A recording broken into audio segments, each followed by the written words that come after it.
সীতা রামের কাছে যেয়ে বলছে, বলো ভাগ্যিস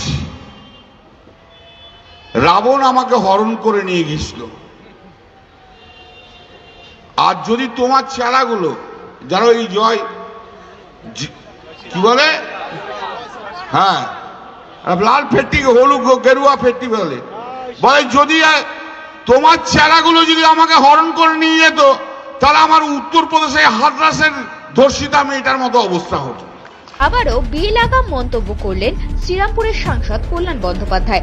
ব্যারাকপুরের সভা থেকে তিনি বক্তব্য রাখতে গিয়ে হিন্দু ভাবাবেগকে আঘাত করলেন। বললেন, সীতারামকে বলেছে ভাগ্যিস আমাকে রাবণ হরণ করে নিয়ে গেছিল। যদি আপনার ভক্তরা গেরুয়া ফিপড়ি বেঁধে আমাকে তুলে নিয়ে যেত, তাহলে উত্তরপ্রদেশ হাসরাতের মেয়েটির মতন অবস্থা হতো আমার। সীতা রামের কাছে যেয়ে বলছে, বলো ভাগ্যিস রাবণ আমাকে হরণ করে নিয়ে গেছিল। আর যদি তোমার চেলাগুলো যারা এই জয় কি বলে, হ্যাঁ লাল ফেট্টিকে হলুদ গেরুয়া ফেট্টি বলে, যদি তোমার চেলাগুলো যদি আমাকে হরণ করে নিয়ে যেত, তাহলে আমার উত্তরপ্রদেশে হাতরাসের ধর্ষিতা মেয়েটার মতো অবস্থা হতো।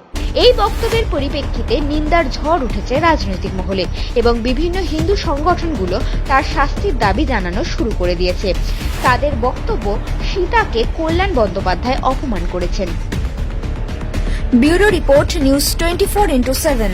শিডিউল কাস্টের উপর অনেক প্রেম না? শিডিউল কাস্টে যেখানেই যায় দলিতদের ঘরে চলে যায়, শিডিউল কাস্টে বাড়িতে চলে যাচ্ছে, কৃষকের বাড়িতে চলে যাচ্ছে, খেতে হবে, খাওয়ার জন্য যায়। আমার কথা নয়, রিপোর্ট অনুযায়ী বলছি, 2018 সাল পর্যন্ত শিডিউল কাস্টের উপর ক্রাইম হয়েছে, ক্রিমিনাল ক্রাইম শুধু উত্তরপ্রদেশে হয়েছে 11,855।